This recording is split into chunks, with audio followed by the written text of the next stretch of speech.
300-pound dudes tackling you on a frozen field, the last thing you want to do is stay out there. Believe me, the Rams players were thinking about the jacuzzi at their team hotel, that they find it laughable, but more laughable if they totally disregard the trade whatsoever. This guy has transformed the balance of power in the Eastern Conference. And you could argue the entire defense is going to be absolutely ferocious next year. But if your number one priority is to win a Super Bowl, then J.J. Watt is making a grave mistake. To ride this Chad Henne experiment for an entire game, I might need a whole bottle of Hennessy just to get through that. Guy who's won 8 division titles, who's made 5 AFC championship appearances, who's reached the Super Bowl 3 times and has won 2 Super Bowls for this organization. Aaron Rodgers has only won 1 Super Bowl with Green Bay. Drew Brees has only won 1 Super Bowl with New Orleans. There's only 13 quarterbacks in NFL history that have won multiple Super Bowls, and Big Ben is one of those individuals.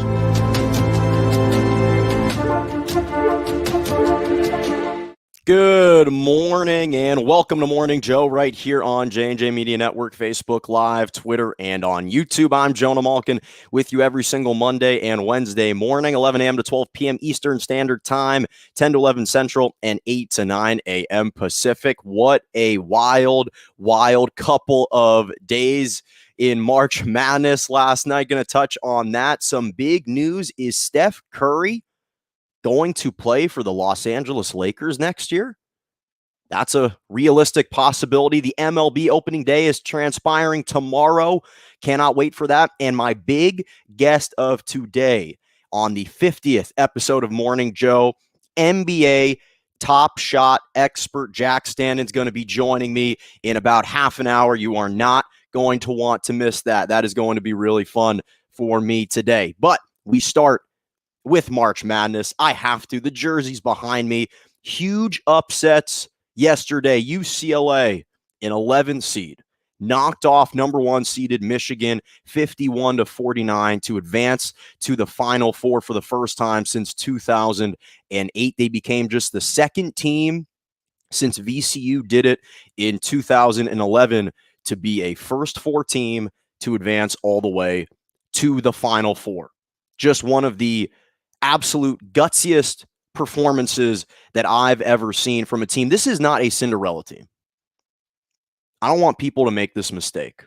UCLA is not a Cinderella team. This is not a Cinderella run. This is a traditional powerhouse, a blue chip program that has just been dormant for the past decade. They've been quietly locked up in the depths of the Pac-12 and the NCAA, been hiding in the shadows, and they hadn't received sunlight yet. That's all that this was, because this is a team and a program that has the most NCAA championships ever. 11 NCAA championships for men's basketball, the most by any organization, by any program. And first of all, UCLA should have never been a first 4 team. Let's make that clear. They should have never been a first 4 team. They had to play Michigan State in the first 4 round. They beat them in overtime, outlasting them in just a grueling grudge match from start to finish, trailed by 13 at halftime. ESPN gave them a 12% chance to even win that game. And then that was just to make the draw. So now you make the draw. Once you reach the draw, you knock off BYU. You get a little bit of a cupcake matchup in the round of 32 against Abilene Christian. Then you upset and outlast Alabama in overtime. And then yesterday, you knock off the number 1 seed Michigan Wolverines, the final team remaining in the Big Ten to advance to the Final Four. Johnny Juzang was tremendous, 28 points on a hobbled ankle. Tiger Campbell was running the point extremely well, was confident, was composed, was poised. This UCLA team has shown some tremendous guts and a willpower that I've not seen them display in over a decade. the heart of this team, Mick Cronin. We always talk about teams embodying the spirits of their coach. Mick Cronin is a tough-nosed, no-nonsense, hardworking coach. And those values and principles have rubbed off these UCLA players. There's no question about that. Now, for me, the last time UCLA won an NCAA championship, and mind you, by the way, that in this run, UCLA became the first team to win 4 NCAA games while shooting a lower field goal percentage than their opponent. Johnny Juzang, in fact, actually joined exclusive company, became top 3 in UCLA lore in men's basketball for the most points scored through the first 5 games of an NCAA tournament, behind Lou Alcindor, Kareem Abdul-Jabbar, and Bill Walton. He's 3rd right now. But the last time UCLA won a championship was in 1995 against Arkansas. Now, I wasn't born yet. I hadn't been born yet. I was born in 1997. But I've been a diehard UCLA fan since I was brought into this world. I've lived through the heartbreaks in 2005 and 6, in 06 and 7, and 2007, 2008. I lived through those Jordan Farmar, Luke Richard Mbah-a-Moute, Darren Collison, Ryan Hollins teams, Aaron Aflalo. I've lived through the second iteration with Farmar, Aflalo, Mbah-a-Moute, Darren Collison, Russell Westbrook in 06-07. I've lived through the third iteration of the team in 2008. Darren Collison, Russell Westbrook, Kevin Love. I've lived through these teams. I've lived through their heartbreaking losses to Florida in 05 and 06, again in 06 and 07. Those teams had Al Horford, Joakim Noah, Corey Brewer, Chandler Parsons. I lived through the 08 meltdown against Memphis with Derrick Rose. I've lived through these heartbreaks, and now finally UCLA returns to the Final Four since 2008. And again, this is just one of the ultimate gutsiest tournament runs that I've ever seen from UCLA, let alone in 11 seed. This was a double-digit seeded team. And now it sets the stage for what could be a serendipitous matchup against Gonzaga in the Final Four, and that epic and iconic game of the century, potentially, between UCLA and Gonzaga. That was one of the greatest college basketball games that I have ever witnessed. UCLA was a 2 seed. Gonzaga was a 3 seed. That was when Adam Morrison, the nation's leading scorer, played for Gonzaga. UCLA in 05 and 06. Again, Aaron Aflalo, Luke Richard Mbah-a-Moute, Ryan Hollins, Darren Collison, Jordan Farmar. This team was absolutely stacked. And they trailed by 17 in the second half. They trailed by 12 with 6 minutes left. And they go on this run. They trailed by 1 point with 19 seconds left. Jordan Farmar with the steal after Adam Morrison nearly coughed it away. Found Mbah-a-Moute underneath the basket, who was a freshman at the time.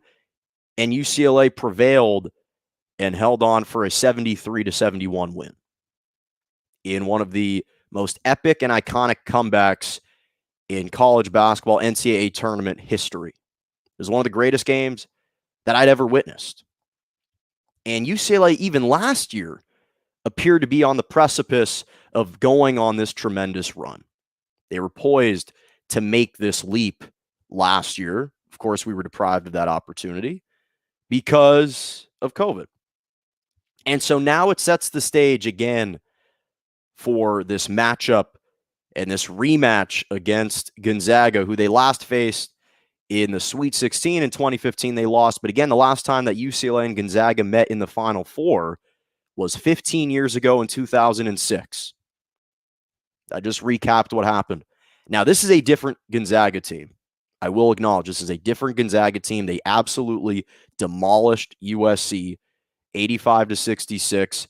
They were up in their grill. They were pressing them the entire game. They were executing a soft full court press the entire game. It threw USC out of their rhythm. They shot just 39% from the floor, 27% from the three-point line. Jalen Suggs may have not only catapulted himself into the top 3 as an NBA draft pick this upcoming season, an upcoming draft, he may even have elevated himself to the number 1 overall pick if you view Jalen Suggs as better than Cade Cunningham. Drew Timme, 23 points. Kispert, 19 points. The defensive tenacity and the hellacious defense that the Zags were displaying against USC was absolutely sensational to see. And the biggest question mark surrounding Gonzaga was how would they handle the pressure of knowing that they're trying to maintain this undefeated season, to become the first undefeated team since the Hoosiers did it in the 1970s. And really to become the first undefeated team since the NCAA expanded the field to 64 teams. And what we saw was that they were impervious to that pressure. In fact, it was the opposite. It was USC that seemed engulfed and overwhelmed by the magnitude of this moment, by the stature of Gonzaga. That's what it seemed when you were watching that game unfold yesterday. And so now we saw it affect USC's play. And now this sets up, again, this matchup between UCLA and Gonzaga. And there's no question that Gonzaga is the overwhelming favorite, and they should be the overwhelming favorite. But UCLA has just had this uncanny ability to win close ball games. They again are also impervious to that pressure and to the moment and to the stage. They love going to overtime. They've won 6 overtime. They've been to overtime at least 6 times this year, including twice in the NCAA tournament, and they prevailed. This is a team that relishes this opportunity. And again, Gonzaga is clearly the favorite. They should be favored. But if there was ever a team to knock them off their horse and to stymie this run and to just end what has been an incredible season for the Zags, it would be UCLA. And I cannot wait to see what that matchup has in store, because if it is anything close to that matchup 15 years ago, ladies and gentlemen, buckle up, because you are in for a wild, wild ride. I cannot wait for that matchup. Okay, so this was an interesting report by Brian Windhorst yesterday, ESPN's Brian Windhorst. Apparently, Steph Curry to the Los Angeles Lakers, discussions have been had. Now, you're probably saying to yourself, who is this between? During the All-Star break, apparently LeBron began recruiting Steph Curry. Now, when we think about the most polarizing players in the NBA, we typically think about role players, guys that play with a little edge, with a little chippiness to them. They're trash talkers. They get underneath people's skins. They ruffle some feathers. Those are typically who we associate with polarizing players. The Dennis Rodmans, the Matt Barnes, the Draymond Greens of the world, even the Zaza Pachulias to a lesser degree. Very polarizing players. We typically don't see faces of the league fomenting this type of controversy and outrage. We don't typically see that. And one of the reasons why LeBron has been such a polarizing figure is because he will act in very controversial ways. And there are 3 specific examples. Not only has he become a maverick, but he's kind of shattered the mold. He's bucked the trend when it comes to traditional practices in the NBA. First of all, he's induced a rise in player empowerment. what we've seen is that LeBron has enabled many more of these NBA players to feel empowered, to feel like they can take control over their own situations and over their own NBA careers. Additionally, he's popularized player mobility. So now he's the one that kind of started to popularize this idea that, hey, you can pursue championships elsewhere. It is acceptable to leave your team in free agency. Sure, he took a tremendous amount of backlash for it, and he paid the price, and we've seen how it's manifested and trickled down to Kevin Durant deciding to leave and Paul George deciding to leave the Pacers. We've seen different players leave their teams that drafted them originally. But now it's becoming much more a quotidian act to get up and bounce around from team to team. He's made it more acceptable. And then the third element is that he was the first to really start recruiting NBA stars. He was the first to embrace the notion that, hey, let's join forces and team up to form super teams. Now, I'm not saying he created the super teams. That originated years ago. But he made it a much more popular thing. And now we're starting to see it burgeon across the entire league where players are saying, hey, if we want to pursue championships, sure, let's pack up shop and let's actually join forces. It's acceptable to recruit different players. And so apparently, LeBron made a full, quote unquote, full court press, according to Windhorse, to recruit Steph to the Lakers. And this is why LeBron is so polarizing of a figure, is because not everyone appreciates that. People don't love that he is always vocalizing his opinion, being so outspoken.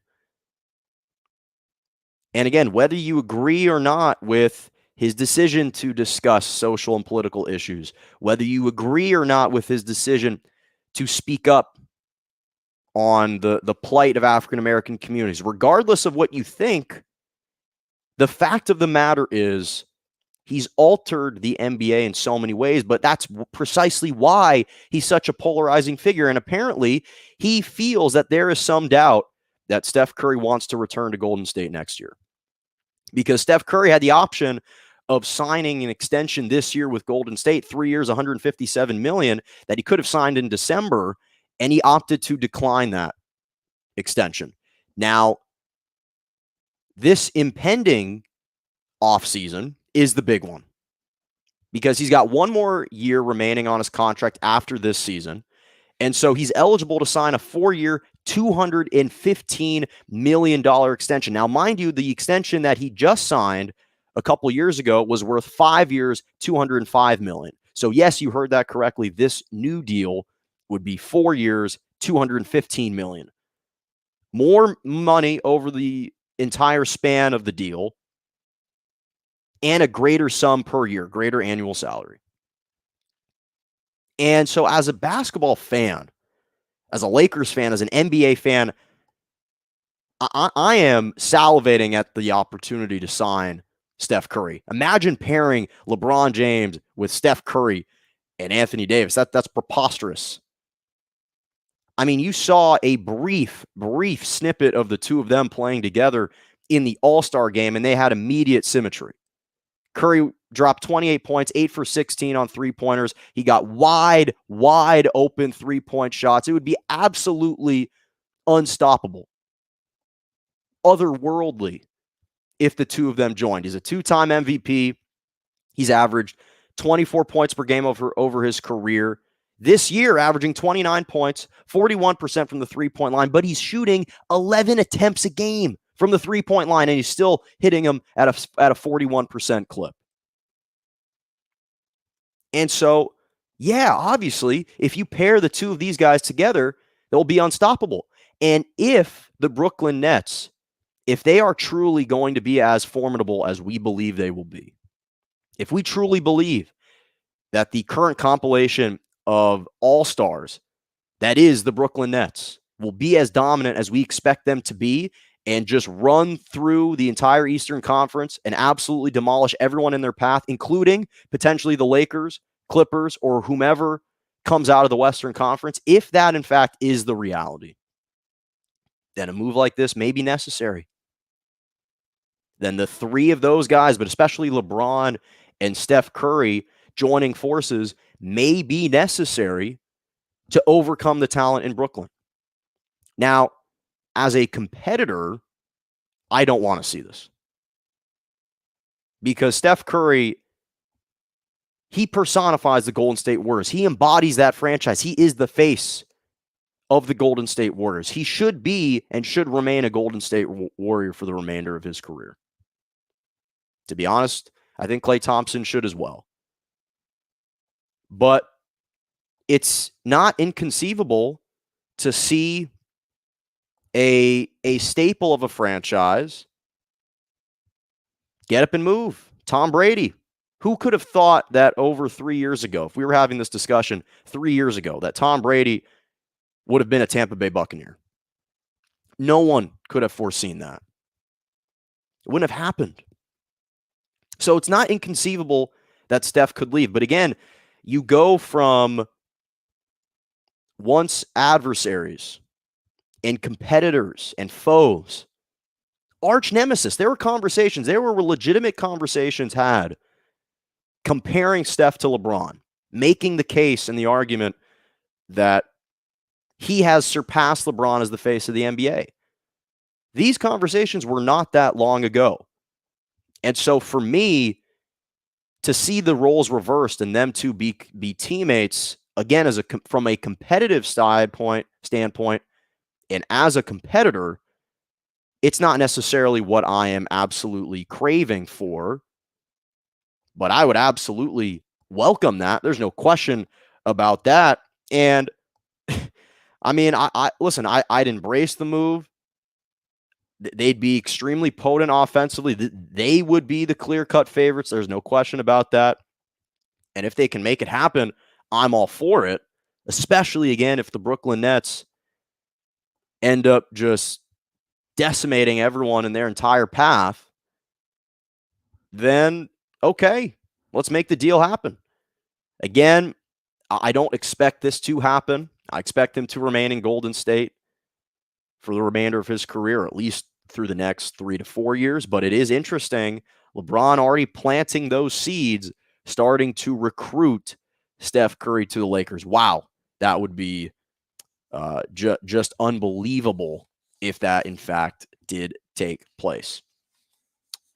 And sticking with the Lakers and another point guard, Dennis Schroeder, apparently rejected the Lakers' latest contract extension, 4 years, $84 million. Now, one of the reasons why I've loved the NBA is because of how progressive they are and the fact that Adam Silver is such a pro player, player-friendly commissioner. Those aspects of the NBA are awesome and should be commended. But conversely, one of the downsides to the NBA, and we've seen this manifest in the NBA more so than in any other sports league, is the fact that a lot of players are, quite frankly, overvalued and overpaid.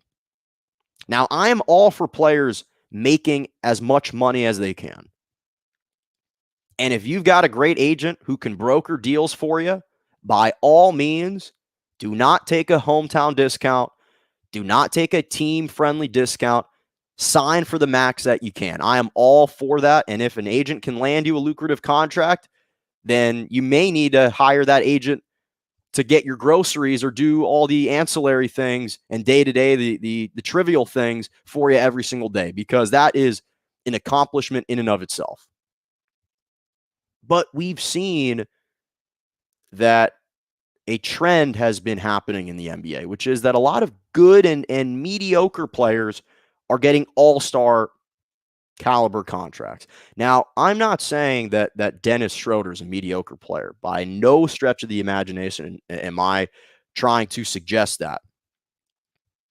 But again, we've seen a tendency for good players making great player money, especially when they're on a successful and a winning team. The Cavaliers, perfect example in 2016 after they won the championship. Tristan Thompson scores himself an $80 million contract. J.R. Smith signs a lucrative contract. Matthew Dellavedova signed a big contract. Timofey Mozgov with the Lakers signed a 4-year, $64 million contract. Chandler Parsons, you remember Chandler Parsons?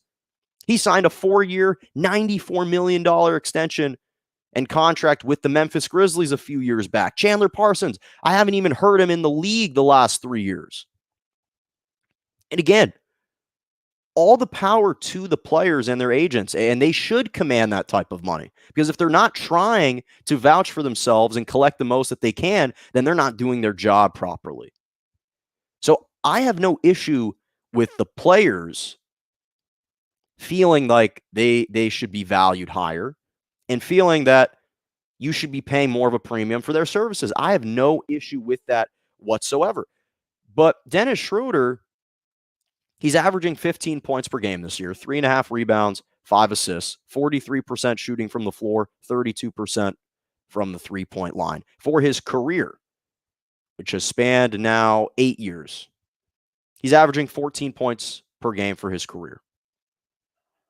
Now, Dennis Schroeder is a really good player. He's a starting caliber point guard, which is really, really impressive. Is he an all-star? No. And unfortunately for him, the contracts that he's receiving reflect his level of play because he's in the final year of his current contract, which is paying him $16 million a year. It was a 4-year, $72 million deal. And the Lakers do value Dennis Schroeder. They obviously initially threw him a 4-year, $72 million deal earlier in the season. He declined it. And so they upped it to 4 years, $84 million, a $3 million per year bonus. And apparently, Dennis Schroeder, quote unquote, wants well above $20 million a year. But the reality is, if you're the Lakers, maybe he's worth that. I'd say at the most, he's worth $100 million at the very max, but he's not worth much more than that if you're the Lakers. Now, maybe he can command more money in free agency. And again, I don't know how much money he can sign for in the offseason. I don't know how much money the Lakers can offer him in the offseason or how much he can command from another team, which it's certainly possible he could command a 4-year, $125 million deal from someone else.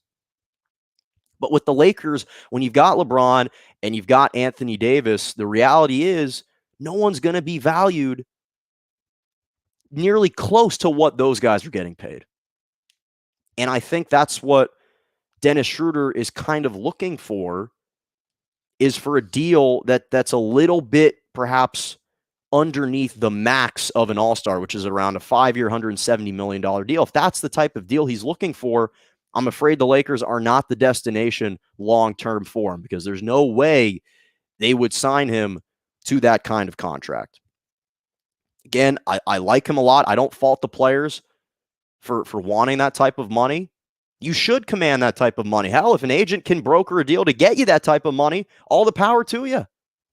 Then you're doing your due diligence. You're doing your job. But I just don't think that Dennis Schroeder, if that's realistically the deal he's looking for, then the Lakers are not going to be the long-term play for him. So that's just my thoughts and 2 cents on the matter. Again, Morning Joe, right here on J&J Media Network, Facebook Live, Twitter, and on YouTube Mondays and Wednesday mornings, 11 a.m. to 12 p.m. Eastern Standard Time, 10 to 11 Central, and 8 to 9 a.m. Pacific.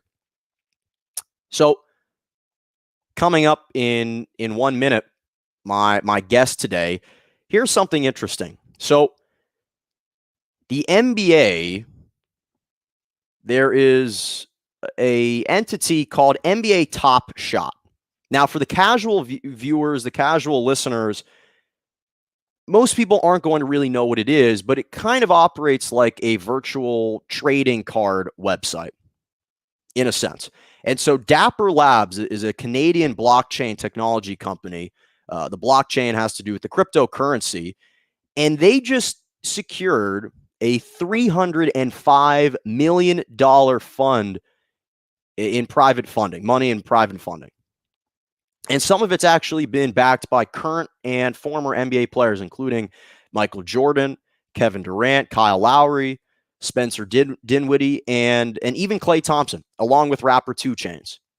And apparently it's made over $500 million in sales, and over 800,000 accounts have been created. And with that, it's my pleasure to bring on an expert when it comes to NBA Top Shot. He's also a fan of the NBA as well, Jack Standen. And Jack, as I welcome you onto the show, first of all, good morning, and I appreciate you hopping on the show. How are you? Good, man. Thank you for having me. I'm excited to be here.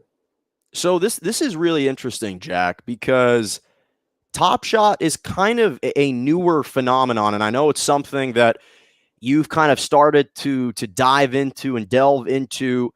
Why don't you tell our viewers kind of what Top Shot is, how it operates, and perhaps a little background on how you first got involved with it? Yeah, so I'll start with the background. I saw it maybe around 2.5 months ago, and it was actually on Twitter. So a couple NBA players, namely JJ Redick and Josh Hart, were tweeting about it because right after their games, they saw that some of the highlights that they had created themselves had been registered as Top Shots. So I thought it was a cool idea, and going from there, I looked at the links and just kind of started to want to get an idea of what this was all about. And so basically, how I would describe Top Shot, it is similar to how you were describing it. It is kind of a new era trading card, but within an NFT. So all of these moments, instead of having one card with one picture, it'll be a highlight. So you'll have X number of highlights that are verifiably authentic, produced by the NBA of this one specific player for a given moment. And then you can create a market based off of that, based on what you think the players are going to do in the future, what they've done in the past, whether they're changing teams, how relevant is the highlight given a certain situation. So I think it depends. And since I've started getting into it, it has evolved a couple different times. I know that some of the release patterns they have been coming out with, they're staggered now. They're starting to do lottery systems. So I think it's a really exciting time to get into it, and it's only going to keep growing from here, honestly. And can you share what kinds of highlights you currently own? What type of Yeah, of course. shop top cards can you share with us? So my favorite one is actually a Taylor Horton Tucker highlight. It was from the bubble, and it was against the Houston Rockets when he picked James Harden, got it to Alex Caruso, dished it back to him, and he kind of threw down the transition dunk. So that's my favorite one. I've currently owned 2 packs, so I've been able to open those and kind of explore. The one that I got most recently was an All-Star pack. So within that, I got a Kawhi Leonard 3-point shot, and that one was a little bit more on the limited edition side. So I think that has kind of the flagship, like if there's only X amount in existence, and if you have one of the higher coveted ones, that's where kind of these insane valuations that you're seeing, like well, LeBron James highlights over 260K or something just ridiculous like that. So that's kind of how the demand is derived. So from there, I don't know. Yeah, I have a couple packs that I have pre-ordered, so we'll see what happens. Fingers crossed. And do you see this type of not only technology but the concept of NBA Top Shots? Do you see this funneling into other sports as well, like the NFL and the MLB at some point? I think it would. I think the NFL is an interesting one just because of their licensing agreements. I know that the NBA kind of took the opposite side of the road when they were trying to build up the brand, just by letting all of their content be kind of like repostable, able to see it on Twitter, on Instagram. So the NFL, I'm not too sure about. MLB, soccer, other sports, I think it's a great way to raise awareness. It's a great way to raise popularity for kids. Yeah, I definitely can see there being a future for it. Now, transitioning to basketball, because I know you're a big basketball fan and I know that you're a Lakers fan. So I think the obvious question is Andre Drummond signs with the Lakers We after got being him. bought by the Well, Cleveland Cavaliers. What are your thoughts on that move? Do you like this move? Do you think it's enough to put the Lakers over the top? I love this move. I think that one of the biggest things that I've realized and the team realized in the offseason is we kind of took JaVale and Dwight for granted. And we didn't have somebody that was able to to be that physical presence down low and be able to establish the post and the rebounding defensively. So with Drummond, we get all of those kind of needs met, and we still have the finesse of a Marc Gasol, the bench punch of a Montrez. But I really do think this makes our team whole. And when you look at the Western Conference and the entire landscape of the Western Conference specifically, obviously the Lakers are still favored, assuming that LeBron and AD are healthy. But which team, if there was a team that was going to knock off the Lakers, which team do you think poses the greatest threat to knocking off the Lakers this postseason? That's a good question. Obviously, the Clippers are going to be in the mix. I do like the addition of Rondo. I think he's going to be a great presence on the court, especially as you get further into the postseason.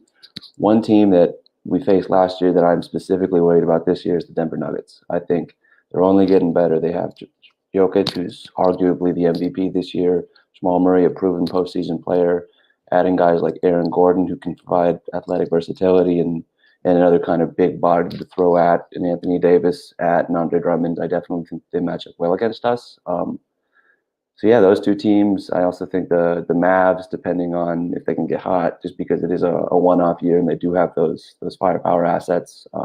With Portland, so it'll be a very exciting playoff. I'm very, very much so looking forward to it. It'll be interesting to see how far they fall with LeBron out, whether they even get to the point of having to just make the play-in tournament. Now, I'm not that pessimistic. I think that they'll be able to still remain in the field of the top 6 at least. But because if they're in the set, if they're 7 through 10, they'll have to participate in some way in a play-in tournament. That'll be interesting. Let's transition to the Eastern Conference, and obviously all the talk's been around the Brooklyn Nets and how literally every single player has been intrigued and wanting to sign with them. Now, personally, for me, I've kind of wanted to send out an APB to look for Adam Silver to restore some type of reverence and competition in the NBA. I've kind of been disappointed that he hasn't vetoed any of these moves. LaMarcus Aldridge just signs with the Brooklyn Nets. What are your thoughts on that move for Brooklyn? I mean, for Brooklyn, I love it. For the Lakers, I'm not too thrilled about it. For the NBA at large, I'm not too thrilled about it. I do think that this is an outlier of a year, and especially for teams and players, rather, that have the opportunity to get bought out, it's a really good opportunity to go and win a championship if that's something you want to go do. I do think that specifically Aldridge, just because he's a little older, I think that this is more of a calculated move because he just wants to win a ring before he retires. But if I look at Blake, and even if I look at Drummond, to be honest, they are sacrificing potentially long-term money to go do this. So I think that, number one, it does show their commitment to wanting to win, which I do respect, but it also is kind of yet to be seen what the ultimate result is going to be this. And final question before I let you go. Who do you got reaching the finals? What's your NBA finals prediction, and who do you have winning the NBA title this year? I don't want to be like everybody and choose Lakers Nets, but I really do see it shaping out that way. If I had to give you a dark horse contender that I could see coming out the East, it would probably be Philly. I think that they're a very well-rounded team. They got some strong leaders in there with Doc Rivers, Daryl Morey. So yeah, those two teams I could see making some noise come June. Well, Jack, thank you so much for joining me. To anyone who's interested in learning a little bit more about NBA Top Shot, I would encourage you strongly to reach out to Jack Standen. He's not hard to find. And and if you have NBA opinions too, he can certainly hold his own and talk about it as well. Jack, thank you so much for joining me, and have a great rest of your day, all right? Thank you, Jonah. This was great. Have a good one. All right. Jack Standen, happy to have him with me. So interesting to hear that different perspective. Again, this is such a new kind of novel phenomenon, which is the NBA Top Shot. Really interesting virtual trading cards online. And you can kind of hold it, kind of operates like investments in a way. So super, super interesting stuff from that perspective. Okay. So MLB, Major League Baseball, is starting tomorrow. It's crazy that opening day is already taking place tomorrow. And I felt it was apropos to share my top 10 teams coming into this season, as well as some predictions and who I think are going to make the World Series. So in the power rankings,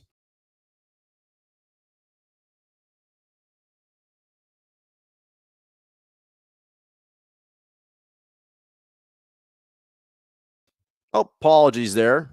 was off the screen for a second. Apologies there. Bring you right back. So I wanted to share my top 10 MLB picks. So at number 1, it's got to be the Los Angeles Dodgers. This is a team that just won the NL West. They just won the World Series. They added Trevor Bauer to cinch up their pitching rotation, especially their starting pitching rotation. This is a really, really loaded team. I don't need to break down every single player, but in a truncated season, they had the best record in the MLB last year, 43-17, and I expect them to continue to roll this year in 2021. Mookie Betts, Cody Bellinger, this team is absolutely loaded. They should be the number 1 team heading into this year. At number 2, the New York Yankees.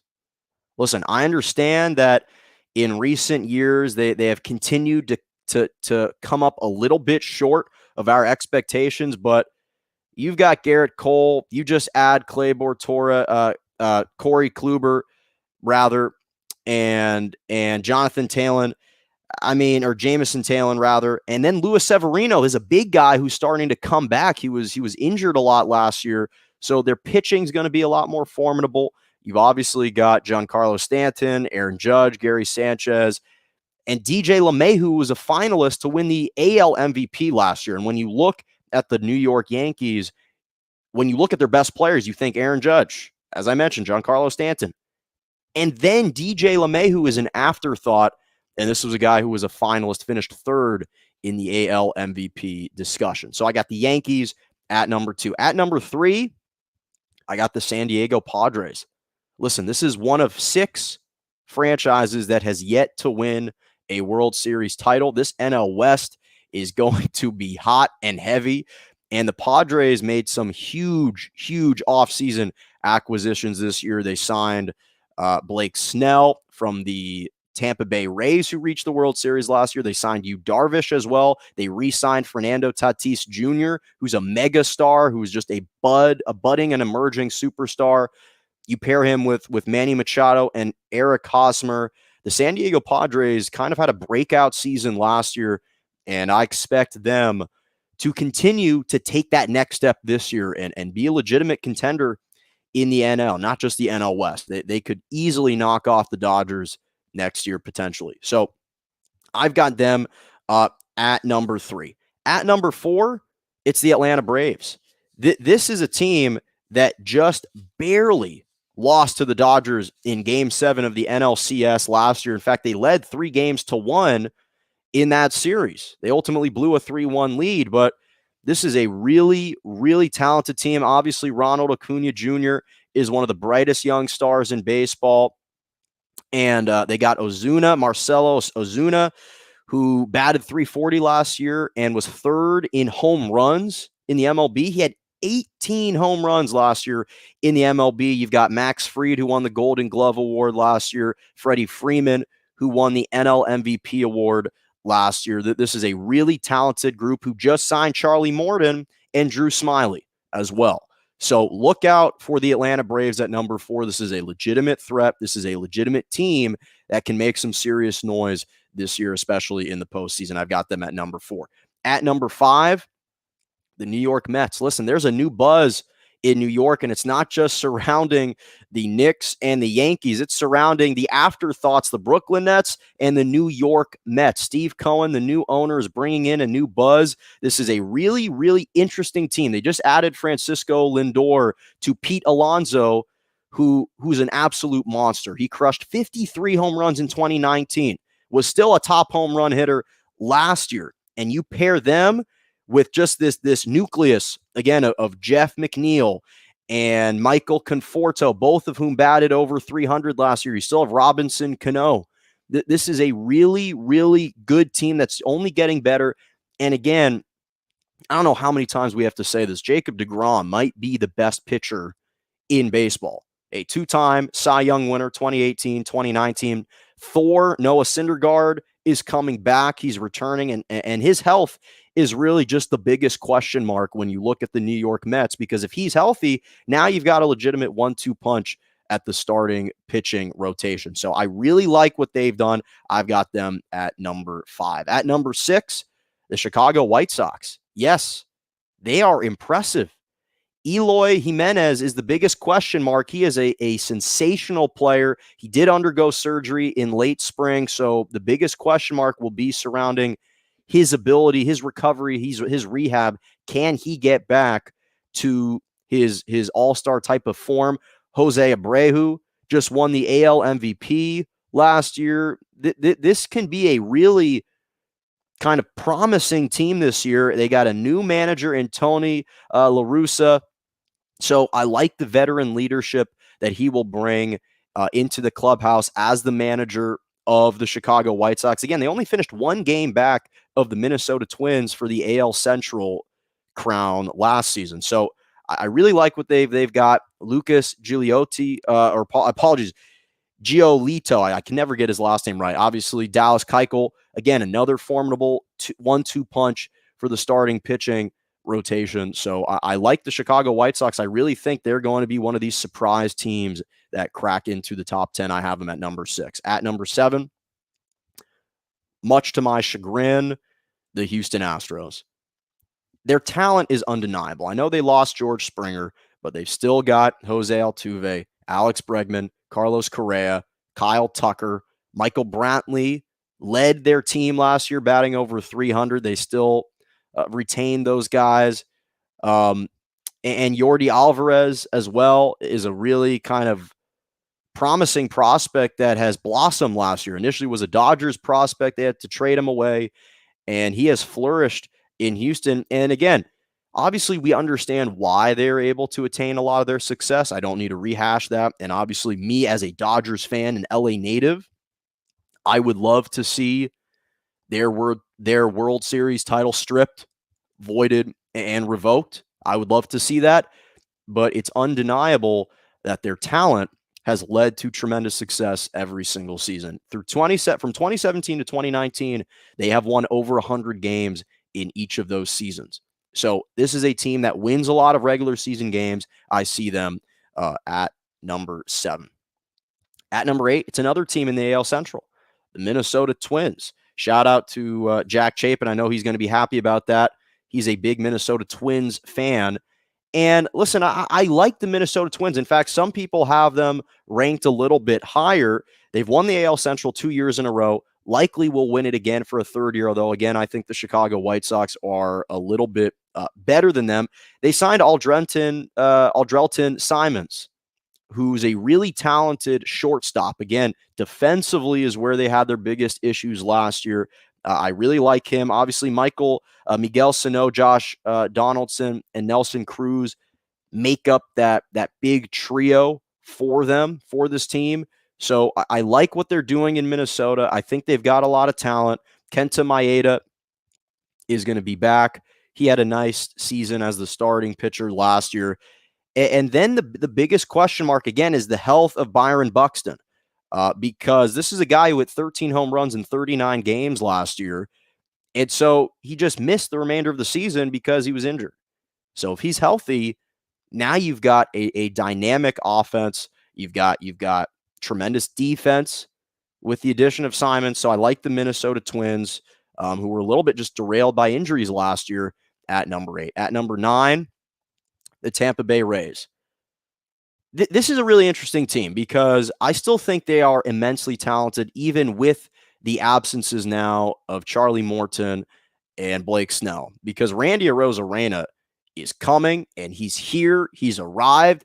For crying out loud, he raced a horse in the offseason and nearly beat the horse in a 40-yard dash sprint. This guy had probably one of the best 20-game runs in the month of October, batted .377, like an .800 slug percentage, .430 on base percentage. This guy was absolutely raking in the postseason.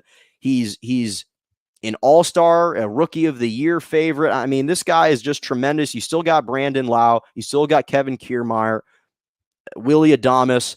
This team is really, really good. They're taking a step back because of some of the losses at the pitching in their bullpen. But they still got Tyler Glass now. And then again, this is a team that reached the World Series last year, and I don't think they'll take such a precipitous fall going into this year. I still really like their team. Again, Randy Arozarena, 10 home runs in that 20-game stretch. That's just unspeakably great. And at number 10, I got the Washington Nationals. I'm a big Juan Soto guy. If you don't like eccentric Juan Soto, I'm sorry.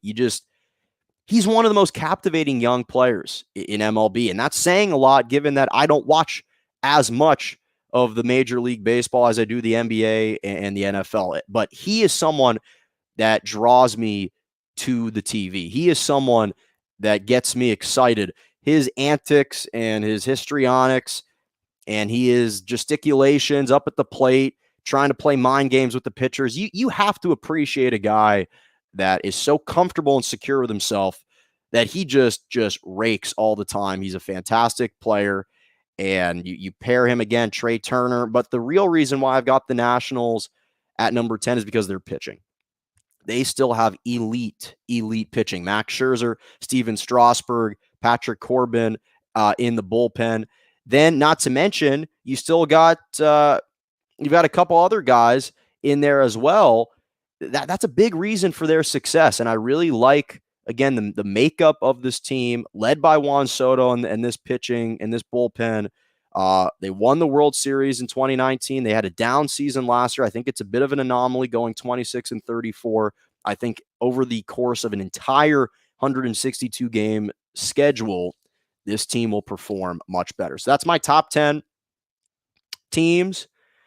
And it'll be interesting. It's crazy that, again, the MLB has arrived again tomorrow, starts tomorrow. So I'm extremely excited about that. Okay, final topic before my Malkins moments.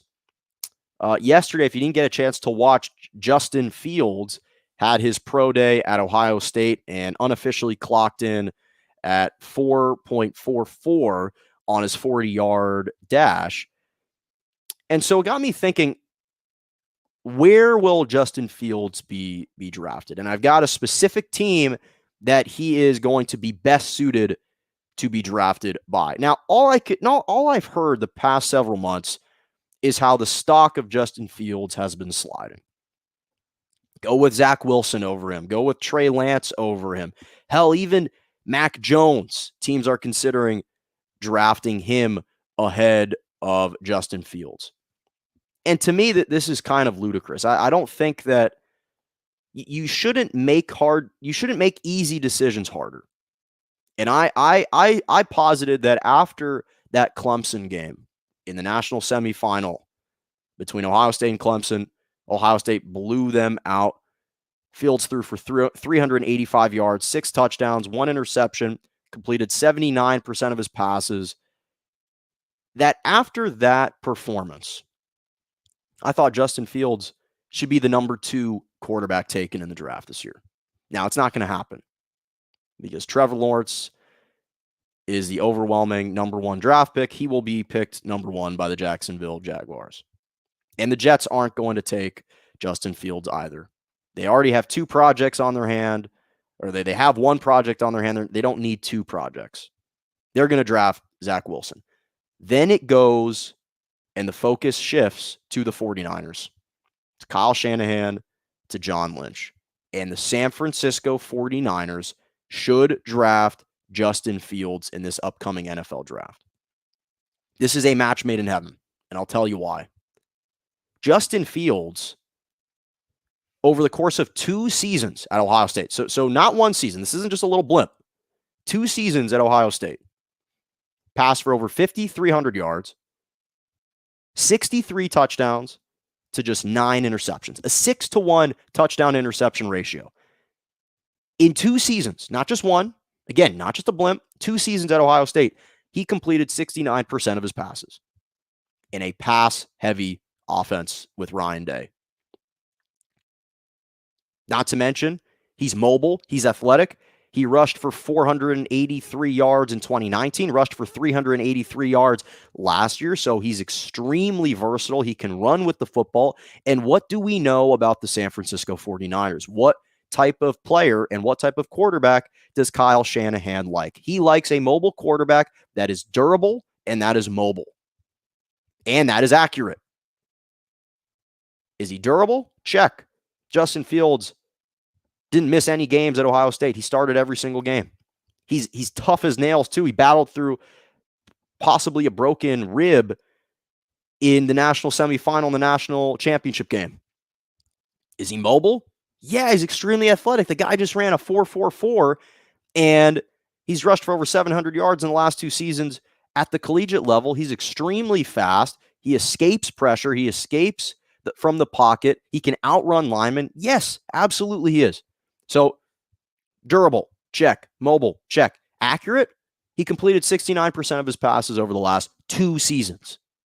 And what types of quarterbacks does Kyle Shanahan like? He likes accurate quarterbacks. That was the biggest reason why Jimmy Garoppolo was so successful, was he completed the same percentage, 69% of his passes under Kyle Shanahan. And that was with a quarterback who was rarely utilized, who was seldom utilized in the postseason during their 2019 run. Kyle Shanahan had Jimmy Garoppolo throw 8 passes against the Green Bay Packers in the NFC Championship game. 8 for the starting quarterback. If you don't think Justin Fields can complete 8 passes or attempt 8 passes for Kyle Shanahan with this defense back and loaded, you're out of your mind. He's much cheaper than Jimmy Garoppolo, and I actually think people are undervaluing his accuracy and his precision. I truly believe I've been on this bandwagon since it first left the station. I love Justin Fields. I don't know why teams are overthinking this so much. This is this will work. I just don't understand why teams are thinking too much, too hardly about this. This is a slam dunk to me. Now, again, the Jets aren't going to commit to him, but if I'm the San Francisco 49ers, that's who I want. A quarterback who can extemporize, who can extend plays, who's accurate, who's durable. He, again, didn't miss any games at Ohio State.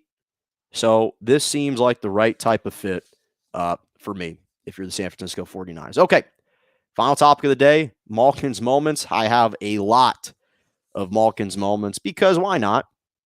It's my favorite segment of the show. Always end the show with Malkin's Moments. And first of all, got to recap Russell Westbrook in a win over the Indiana Pacers a couple days ago. Hear this stat line. This is one of the most ridiculous stat lines I've ever heard. 35 points, 14 rebounds, 21 assists. And that was his 16th triple-double of the season for the Washington Wizards. He's already set a franchise record for most triple-doubles in a season for the Washington Wizards. And he is just 19 triple-doubles away from passing Oscar Robertson for the most triple-doubles all time in the NBA. So, major shout out to him. The Buccaneers head coach Bruce Arians he paid the piper. He kept his promise. He got a Super Bowl tattoo on his leg because the Bucs just won Super Bowl 55, or was it 54? I think 54. And he got a tattoo on his leg. He owned up to it. Shout out to him. And then a couple major shout outs in the NCAA for these basketball programs. Baylor men's basketball program, they obviously beat Arkansas 81-72 to reach. They reached their first Final Four in 71 years. Their first Final Four since 1950 to the Baylor Bears. So big shout out to Drew and his program in Baylor. They'll face Houston in the national semifinal and the Final Four. And that leads right into Houston, who beat Oregon State in the Elite Eight, 67-61 to reach their first Final Four since 1984. Not to mention the Cougars now move to 6-0 in Elite Eight games all time. Major shout out to head coach Kevin Sampson, who won his 1,000th game as a collegiate head coach. Major accomplishment and achievement for him. UConn women's basketball program. We obviously know Gina Auriemma is the greatest of all time, especially when it comes to women's collegiate basketball. UConn reached their 13th straight Final Four appearance. 13th straight. Just absurd. And the amount of greatness that they have been able to sustain and the success that they have been able to sustain for years and years and years is nothing to sneeze at. And it's not just because they recruit better players. A lot of it has to do with the coaching. I'd argue maybe the bulk of it has to do with the coaching. And major shout out to UConn women's basketball for setting the tone for dominance in women's sports. We don't always see dominance displayed in women's sports. We got Serena Williams, obviously the U.S. women's soccer team, the national soccer team is tremendous, and UConn. Really, those are the three synonymous women's sports with dominance. I mean, that's who you think of when you think of dominance in women's sports are those. And UConn women's basketball continues to just shatter the mold. Absolutely shatter the mold. Finally, UCLA men's basketball program, a couple major shout outs I have to give to them. They joined Duke, North Carolina, and Michigan State with at least 3 Final Four appearances in Indianapolis. So just specifically in Indianapolis, UCLA has reached the Final Four at least 3 times. It absolutely is impressive. They became just the second team in NCAA tournament history to reach the Final Four after starting in the first 4, starting the tournament with a first 4 game. Johnny Juzang again scored 28 points of UCLA's 51 points. So here's the amazing thing. So Juzang scored 28 of UCLA's 51 points, more than half their points scored in their win over Alabama. He's the first player to score at least half of his team's points in a victory to clinching a Final Four berth since Cincinnati's Oscar Robertson did it in 1960 when he dropped 43 points out of the team's 82. Absolutely fantastic. And then again, shout out to Gonzaga and the Bulldogs reaching the Final Four for just the second time in school history. A lot of history is being made this past couple of days and will continue. I cannot wait for the Final Four in the NCAA championship game. Going to talk a lot about that. So that's all the time that I got for you today. Thank you so much for joining me here on Morning Joe on Facebook Live, Twitter, YouTube. And of course, make sure to like and subscribe to the Twitter page, to the YouTube page. Feel free to comment, give shout outs. I love interaction. And thank you so much again for joining me. And as always, have a lovely rest of your morning.